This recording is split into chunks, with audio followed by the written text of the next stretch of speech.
Saya dari kelompok 1 akan mempresentasikan mengenai teknik tes dan non-tes. Dalam konteks evaluasi belajar dikenal dengan adanya dua macam teknik, yaitu teknik tes dan teknik non-tes. Saya akan menjelaskan mengenai pengertian dari teknik tes. Dari kata teknik sendiri dapat diartikan sebagai alat atau bisa disebut sebagai cara, atau selain itu bisa disebut dengan suatu metode. Yang kedua yaitu kata tesnya sendiri, yaitu suatu cara untuk mengadakan penilaian yang berbentuk suatu tugas sehingga dapat menghasilkan sebuah nilai. Menurut Indra Kusuma, teknik tes ini adalah suatu alat atau prosedur yang sistematis dan objektif untuk memperoleh data-data atau keterangan-keterangan yang diinginkan oleh seseorang. Tujuan dari teknik tes yaitu untuk mengetahui tingkat penguasaan peserta didik terhadap materi yang telah diberikan oleh sang guru. Lalu yang kedua yaitu untuk mengetahui tingkat kemajuan dan kesesuaian hasil belajar peserta didik. Saya akan menjelaskan mengenai pengertian dari teknik non-tes. Teknik non-tes ini memiliki arti yaitu suatu prosedur pengumpulan data untuk memperoleh gambaran terutama mengenai karakteristik, sikap, atau kepribadian siswa yang bersifat kualitatif. Menurut Widyoko, teknik non-tes ini biasanya digunakan untuk mengukur hasil belajar siswa yang berkenaan dengan soft skill. Dengan teknik non-tes, penilaian hasil belajar peserta didik dapat dilakukan dengan beberapa macam cara yang sistematis, seperti melakukan wawancara, memberikan sebuah angket, terus bisa melihat dari penelitian dokumen-dokumen.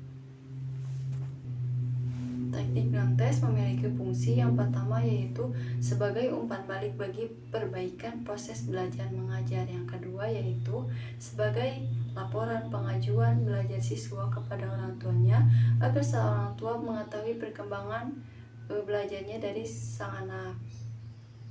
Terus yang selanjutnya yaitu teknik non-tes ini memiliki tujuan yang pertama yaitu untuk mendeskripsikan kecakapan belajar siswa sehingga dapat diketahui kelebihan dan kekurangannya dalam berbagai bidang studi atau berbagai macam mata pelajaran yang diikuti di sekolahnya. Yang kedua yaitu menentukan tingkat lanjut hasil penelitian, yakni melakukan perbaikan dan penyempurnaan dengan hal program pendidikan pengajaran serta strategi pelaksanaannya. Selanjutnya adalah macam-macam tes. Tes dibedakan menjadi beberapa macam. Yang pertama adalah tes menurut sifatnya. Tes menurut sifatnya dibedakan menjadi dua. Yang pertama ada tes nonverbal dan yang kedua ada tes verbal. Tes nonverbal merupakan tes yang tidak menggunakan bahasa dalam melakukan tes. Sedangkan tes verbal merupakan tes yang menggunakan bahasa dalam melakukan tes. Dalam tes verbal terdiri dari dua macam tes. Yang pertama ada tes lisan atau oral test, dan yang kedua ada tes tulis atau written test. Macam-macam tes yang kedua adalah tes menurut tujuannya. Tes menurut tujuannya dibedakan menjadi 6 macam. Yang pertama ada tes bakat atau aptitude test yang digunakan untuk mengetahui bakat yang ada pada siswa. Yang kedua ada tes intelijensi atau tes yang digunakan untuk mengukur tingkat kecerdasan siswa. Yang ketiga ada tes prestasi belajar atau achievement test yang digunakan untuk mengetahui prestasi belajar siswa dalam mata pelajaran yang telah diberikan. Yang keempat adalah tes diagnostik atau tes yang digunakan untuk mengukur tingkat kesulitan atau permasalahan yang dihadapi siswa dalam melakukan pembelajaran. Yang kelima adalah tes sikap atau attitude test yang digunakan untuk mengetahui sikap siswa terhadap suatu hal. Dan yang keenam adalah tes minat yang digunakan untuk mengetahui minat siswa terhadap hal-hal yang disukai. Macam-macam tes yang ketiga adalah tes menurut pembuatannya.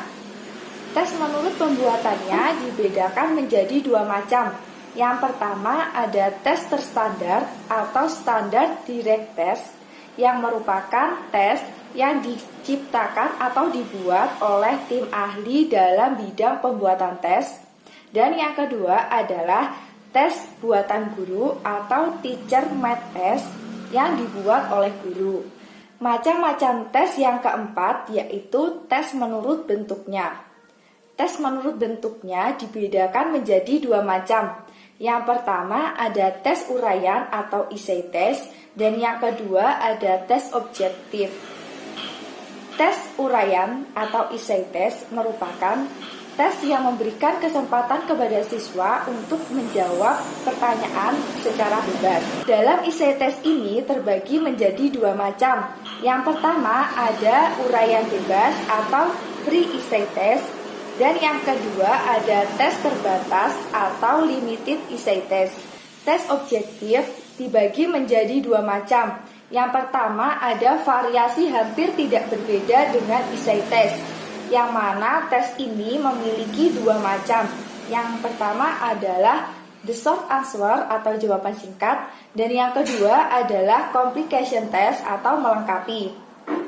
Selanjutnya ada variasi memilih jawaban yang telah disediakan. Selanjutnya adalah macam-macam teks menurut objeknya.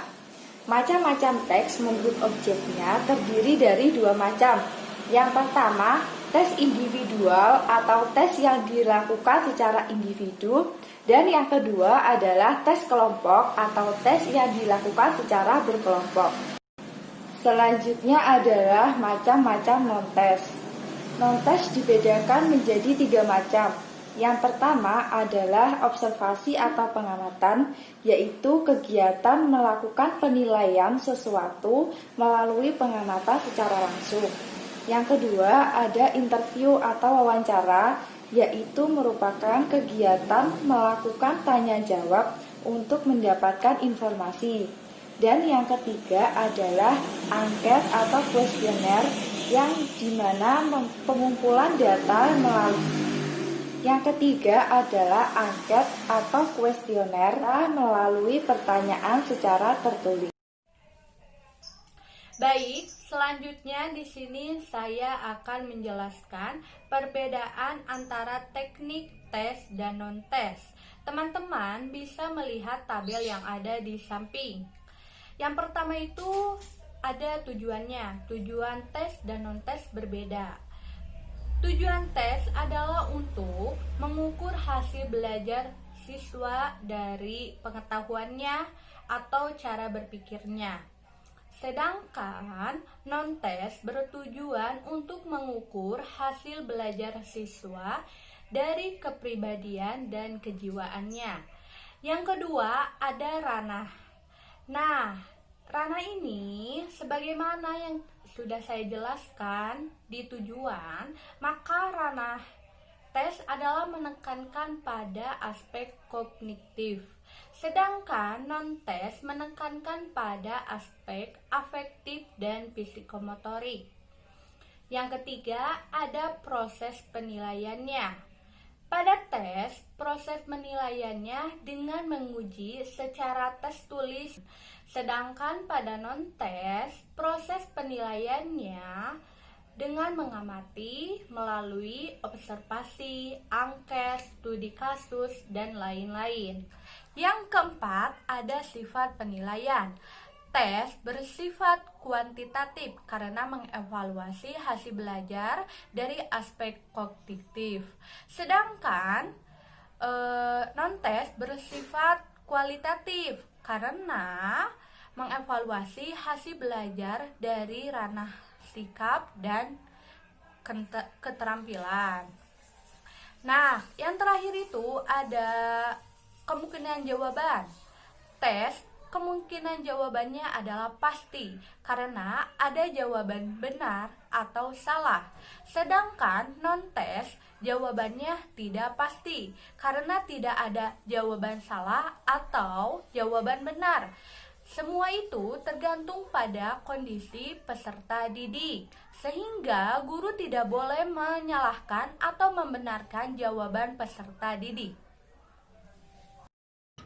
Oke, selanjutnya saya akan membahas tentang kelebihan dan kelemahan dari masalah teknik tes dan non-tes sebagai alat evaluasi belajar siswa. Tentunya kita juga tahu bahwasanya teknik tes dan non-tes itu juga memiliki kelebihan dan kekurangannya masing-masing. Jadi yang pertama saya akan bahas tentang kelebihan dari teknik tes.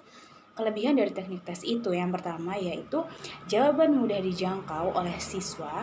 Artinya teknik tes dilaksanakan oleh para guru hanya mengarah pada sisi kognitifnya saja, di mana evaluasi yang diberikan berdasarkan kegiatan pembelajaran dan berpatok pada materi pelajaran yang diajarkan.